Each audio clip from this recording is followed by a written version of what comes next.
Estamos de volta hoje, vocês conhecendo um pouquinho da função de um vereador, qual é o papel dele para a sociedade, né, para o município, para a população.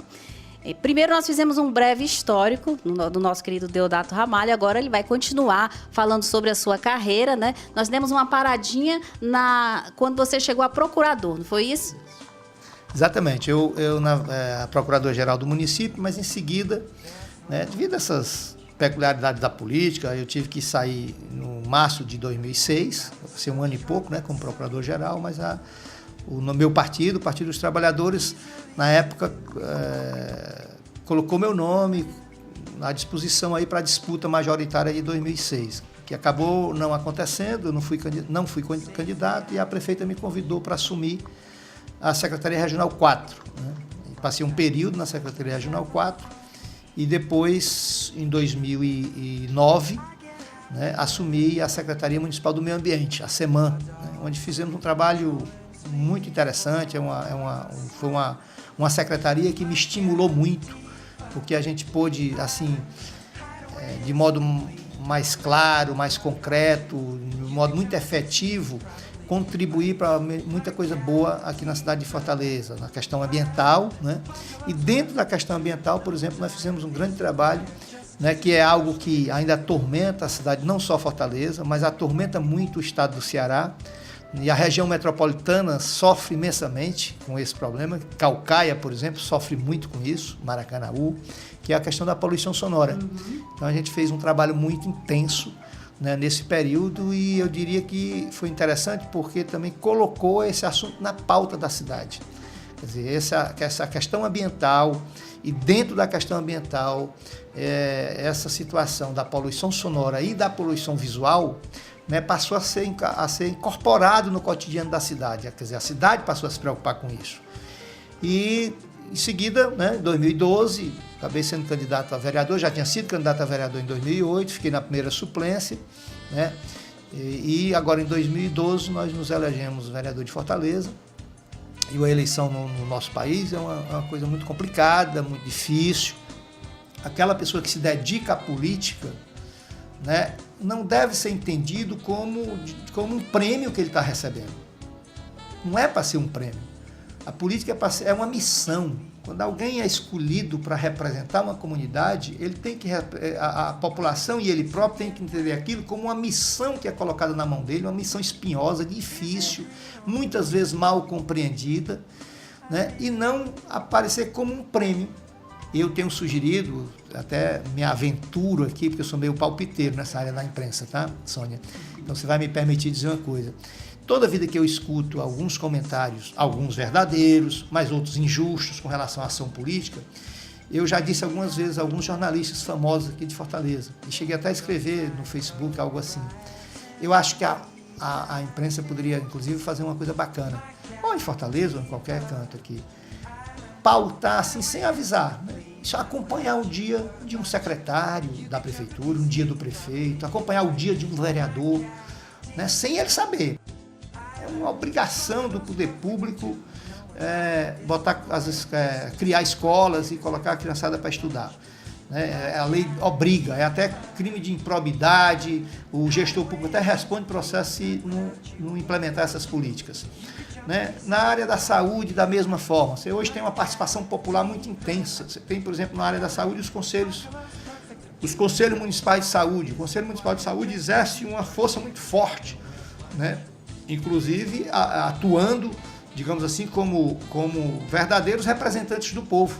E de que forma o vereador presta contas à população sobre aquilo que ele está fazendo, sobre o trabalho que ele está desenvolvendo na Câmara? Pronto, do ponto de vista, digamos, meramente administrativo, você não tem uma regra do ponto de vista de prestação de conta do vereador. Então, a prestação de conta é mais no acompanhamento que o cidadão faz do seu parlamentar, seja do parlamentar que votou, seja de quem até é do parlamentar que não votou.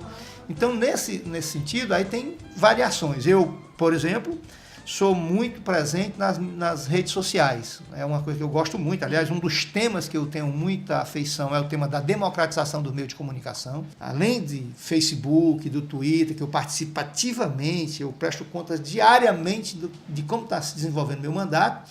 E agora, no nosso site, nós vamos ter digamos assim, um aperfeiçoamento dessa prestação de contas. Inclusive com uma inovação, porque estamos criando o gabinete virtual no meu mandato. Além de você estar fisicamente na Câmara ou no escritório político, mas a gente tem o gabinete virtual, que vai funcionar os 2 horários, de manhã e de tarde. Eu participo da Comissão de Direitos Humanos da Câmara e sou suplente da Comissão de Meio Ambiente. Inclusive, dentro do que você está falando, desse contexto, tem um projeto que você deu entrada na Câmara, né? A respeito dessa questão ambiental? Ah, sim. Nós já, logo no primeiro dia, nós demos entrada em 3 projetos muito importantes nessa questão ambiental. Um projeto de instituição da coleta seletiva para o grande gerador de resíduo, né, na cidade. E também apresentamos um projeto de lei instituindo o fator verde na construção civil aqui em Fortaleza. Quer dizer, você compatibilizar a necessidade humana da habitação, né, ou de qualquer construção com a defesa e preservação do meio ambiente. Um outro projeto de lei também importante que a gente apresentou, a compensação pela intervenção que alguém faz no meio ambiente. Nós estamos fazendo essa entrevista agora e você se deslocou, Sônia, com a sua equipe, você se deslocou de um determinado local para vir onde eu estava para fazer essa entrevista. Esse seu deslocamento, ele causou um impacto no meio ambiente. Você usou um carro, fez a emissão de CO2, esse seu deslocamento. Então, muitas empresas hoje já estão fazendo isso. Conheci umas empresas na Suécia que, por exemplo, eles calculam até quando um executivo deles viaja de avião, por exemplo, é feito o cálculo do que representou essa viagem dele do ponto de vista de impacto no meio ambiente. Aí eles fazem uma compensatória por isso. E aí nós estamos regularizando isso, apresentamos também esse projeto de lei para regularizar essa situação da compensatória ambiental em Fortaleza. E apresentamos também alguns requerimentos do ponto de vista de audiências públicas importantes para debater temas também relacionados ao meio ambiente. Por exemplo, aqui em Fortaleza há muitas ONGs de defesa dos animais, muitas. E aí eles me demandaram isso, eu apresentei um pedido de uma audiência pública para nós debatermos políticas públicas de bem-estar e de defesa dos animais. Brevemente isso deve estar acontecendo, essa audiência pública. Bom, você me permite falar uma coisa que é muito prazerosa para mim e até muito apaixonante do ponto de vista da história. E que, lamentavelmente, né, no nosso país, e não é diferente aqui, nós temos uma fama de termos um país sem memória, né? Nós não cultuamos a nossa história. E nessa experiência que eu tive como secretário, acabei fazendo um intercâmbio com dois países, assim, a Suécia, que aí foi mais na questão ambiental, mas também há um intercâmbio aqui de Fortaleza, particularmente do bairro Montese, que na verdade o nome Montese foi colocado em homenagem, né, a Montese na Itália, que foi o palco onde os brasileiros da FEB, a Força Expedicionária Brasileira, né, lutou na Segunda Grande Guerra Mundial. Nessa região lutaram os brasileiros, os ingleses e os americanos. E eu, inclusive, me emociono toda vez que eu falo nisso, porque é impressionante o amor, o carinho que toda aquela região da Itália, no norte da Itália, tem com os brasileiros. Lá não se fala em americano, não se fala em inglês. Em relação à guerra, porque os brasileiros foram muito importantes na liberação da Itália, das garras do nazifascismo, né? Então, os brasileiros, irmanados com os partegianos, claro, também com as forças americanas e inglesas, mas os brasileiros é que criaram essa referência. Então, naquela região toda, Pistoia, Montese, Monte Castelo, não tem nenhum local daquele que não tenha um monumento em homenagem aos brasileiros. Eu vi o chão estremecia. O bombardeio lá de Montese, o chão estremecia. A gente ouvia o barulho da batalha lá em Montese. Montese foi a batalha mais difícil que os brasileiros enfrentaram, assim, a que acarretou mais baixas. Foi a Montese, que foi tomada pelos brasileiros. Temos muita fé em Deus, pois o maior adversário, ele não teme. Então veio esse major, dizendo que aceitava, o coronel Nelson de Souza Carvalho me deu essa missão de cessar. Eu chamei o chefe de peça e bom, agora vocês acabem. Por tudo porque essas 200 e poucas granadas têm que ser consumidas. O temporal me ajudava, questão de barulho, né? E eu não sabia onde é que estava o PC e o QG, e o temporal fortíssimo, gastamos aquilo. Essa geração, para nós, é um referencial no Exército. Os senhores foram aqui. Eu lamento que a nossa sociedade esqueceu de homenagear. Vai nos Estados Unidos. Vai lá ver. Corroborando 25 mil homens atravessaram o Atlântico, desembarcaram na Itália e fizeram um papel belíssimo. Belíssimo. O Brasil se destacou. 25 mil homens. É verdade. E o senhor aqui tinha 20 e poucos anos, 21 ou 22. 22 anos. 2 anos. Ele foi sem saber se ia voltar. Tá aí, ó.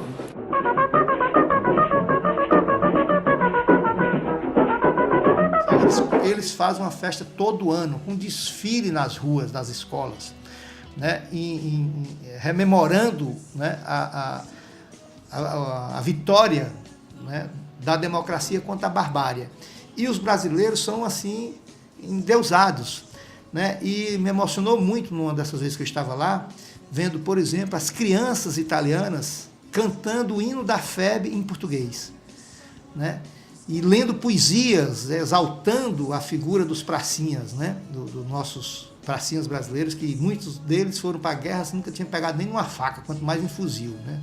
Mas que foram para aquela guerra e tal e tal. É um fato aqui no Brasil, absolutamente, né, nas escolas e tal, não tem nenhuma referência.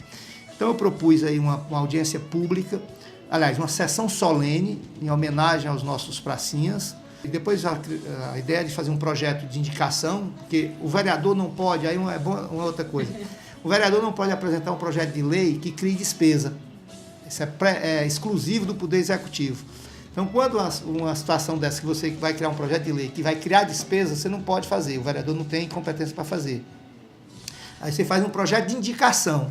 Você indica para ver se o prefeito topa e faz. É um marco na história da humanidade, quer dizer, um marco triste na história da humanidade, mas, ao mesmo tempo, um marco heróico, né? De muitos homens e mulheres do mundo que lutaram contra o nazifascismo, e lá estavam os nossos brasileiros que são adorados lá na Itália por conta dessa participação. Cobra não fuma, é impossível, é mesmo incrível, cobra nunca fumou.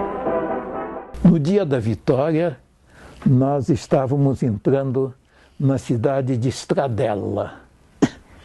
E eu desci do caminhão, e aí veio um italiano barbudo, bigodudo, pegou, me agarrou assim, me deu um beijo na face e disse: eu estava te esperando, faz 20 anos que eu te espero, só agora que você chegou. Cobra não fuma, é impossível, é mesmo incrível, cobra nunca fumou. Mas quando te diz... Olha, tudo na vida que a gente vai fazer, a gente tem que fazer com paixão. Com paixão e com conhecimento. Primeiro, conhecer, né, as atividades, qualquer profissão na vida. No caso, vereador não é profissão. Né? Político não é profissão.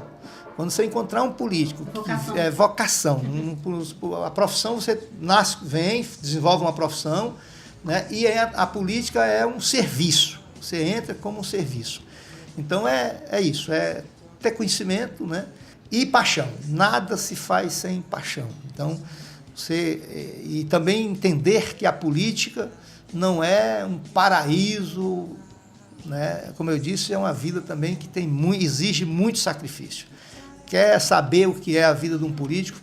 Pergunta os filhos dele, pergunta a mulher dele, pergunta aos irmãos e irmãs. E se a família não gostar, aí é que é complicado. Tá bom, quero agradecer a sua participação. E para você que está em casa, eu espero que vocês tenham aproveitado ao máximo essa entrevista, porque, olha, uma dica dessa não se tem todo dia, tá? Eu volto já já com muito mais. Até já.